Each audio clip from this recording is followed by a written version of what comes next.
उससे ही साक्षात्कार करा देते हैं, क्योंकि जो जो चेतना उनके अंदर है वो आपके अंदर है, वही सद्गुरु आपके अंदर जगा देते हैं। तो जब वो बुल्ले साहब पहुंचे उनके आश्रम में, तो उन्होंने भी अपने चमत्कार दिखाना चालू कर दिए, क्योंकि उन्होंने रिद्धि सिद्धि तो थी उनके पास।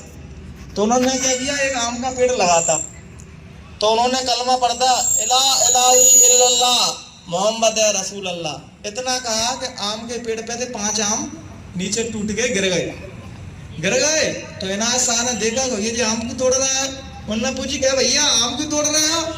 तो उन्होंने कहा मैंने तो पत्थर भी नहीं मारा ना डंडा मारा, तो अपने आप गिर गए। तो इनायत शाह कहते हैं कि चोरी भी कर रहे हो और सीना चोरी भी कर रहे हो, क्योंकि गुरु तो सब कुछ जानता है।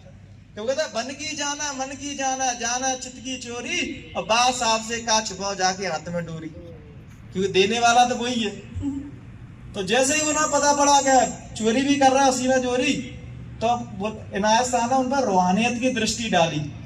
जैसे रूहानियत की दृष्टि डाली तो बुल्ले साहब सुकड़ के और वहीं आ गए चरणों में, क्योंकि अपन कहते हैं ना गुरु महाराज दया दृष्टि तो पहले सबका ही है, जैसे मैं देख रहा हूं तो सबको ही देख रहा हूं, लेकिन रूहानियत की दृष्टि तो उसके ही ऊपर गिरती है जो उसके योग्य होता है।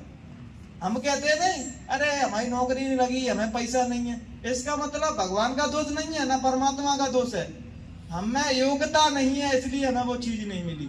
बहुत से लोग जीवन भर यही रोते रहते हैं, अरे हमें परमात्मा ने कुछ दिया ही नहीं, हमें दिया ही नहीं, क्योंकि तुम योग्य नहीं हुए थे इसलिए नहीं दिया था। तो उनसे कहा, तो इतने वो सुगड़ के बुल्ले साहब उनके चरणों में आ गए। चरणों में आए तो उन्हें नाम की दौलत दी, जिसको इस्लाम कहते अनहाद बाणी। तो नाम में रमाया, उनको रमाया डुबाया। तब बुल्ले साहब कहने लगे अब इसका कोहिनूर बनने का समय आ गया है, क्योंकि हीरा तो अपन सभी लोग बैठे हैं, लेकिन हीराओं में भी एक ब्रांड रहता है कोहिनूर हीरा, जिसका सबसे महंगा बिकता है मार्केट में। तो उन्होंने कही कि अब इसका कोहिनूर बनने का समय आ गया है। तो महाशिष्य बैठे, तो उन्होंने कही मालिक हम समझे नहीं, कोहिनूर का मतलब कि अब इसको मैं वो दौलत दूंगा कि कोई भी महापुरुष तब तक धरा से नहीं जाते जब तक वो एक शिष्य तैयार नहीं हो जाता जिसको वो रूहानियत का वो दौलत बख्श जाए। क्योंकि आश्रम के भूखे सब लोग हैं, गाड़ी घोड़न के भूखे सब लोग हैं, लेकिन गुरु का प्यारा तो करोड़ों अरबों में से कोई एक ही होगा जिसको गुरु चाहिए और कुछ नहीं चाहिए। और जिसको गुरु चाहिए बस उसके पास तो आप सही अपने आप ही आ जाती है। लेकिन हम ऐसे मूड, अरे वो सोच रहा जातरम पे कब्जा कर लूं, गाड़ियों पे कब्जा कर लूं और जहाँ कब्जा कर लूं, लेकिन इतने मूड इनके हृदय में कब्जा कर लो, बस फिर तुम्हें कहीं भी कब्जा करने की जरूरत नहीं है। सबको बस एक ही पाठ पढ़ाता हूं मैं, जब भी मुझे बोलने का मौका मिलता है, कब्जा कहीं करना भी है तो इनके हृदय में कर लो, बस फिर तुम्हें कहीं कब्जा करने की जरूरत नहीं है। तो जब वो ऐसे ही उन्होंने कहा कि इसको कोहिनूर बनाना है, तो सभी लोग भजन करते, बुल्ले साहब भी भजन करता, बहुत साधना में डूबता, गुरु का धीरे धीरे प्यारा हो गया। तो क्या किया, गुरु ने कही अब मैं इसकी परीक्षा तो ले लूं कि ये सही उस लायक है भी या नहीं।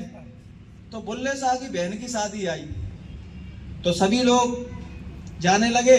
तो बुल्ले साहब जी ने गुरु से कहा कि हुजूर आपको भी आना है शादी में। तो बुल्ले साहब कहने लगे मैं तो कहीं जाता ही नहीं हूँ शादी में, चाहे किसी की भी शादी हो, लेकिन मैं हाँ तेरा मन रखने के लिए आश्रम पर से किसी ना किसी शिष्य को भेज दूंगा। और गुरु ने कहा कि बुल्ले साहब जो थे वो बहुत सेठ थे, बहुत पैसा वाले थे, तो उन्होंने अपने आश्रम से गरीब शिष्य को भेज दिया, सबसे गरीब। अब बताओ किसी अमीर व्यक्ति की ना कोई गरीब पहुंच जाए तो भाई कोई अहमियत है? नहीं है अहमियत, लेकिन गुरु की नजरों में उसी की अहमियत है जिसके पास कुछ नहीं। तो एक शायर ने क्या कहा है कि मैं जिसको मोहब्बत देता हूं, मैं जिसको मोहब्बत देता हूं उसको मैं फिर कुछ नहीं देता, और उसी को सब कुछ देता हूं जिसे मोहब्बत के काबिल नहीं समझता। तो जो हमें दौलत सोलत मिल जाती है तो उसमें अभिमान ना करें, इसका मतलब गुरु ने तो अपना काबिल नहीं समझा। जिसको मोहब्बत दी है उसको फिर मोहब्बत के अलावा कुछ नहीं मिलता।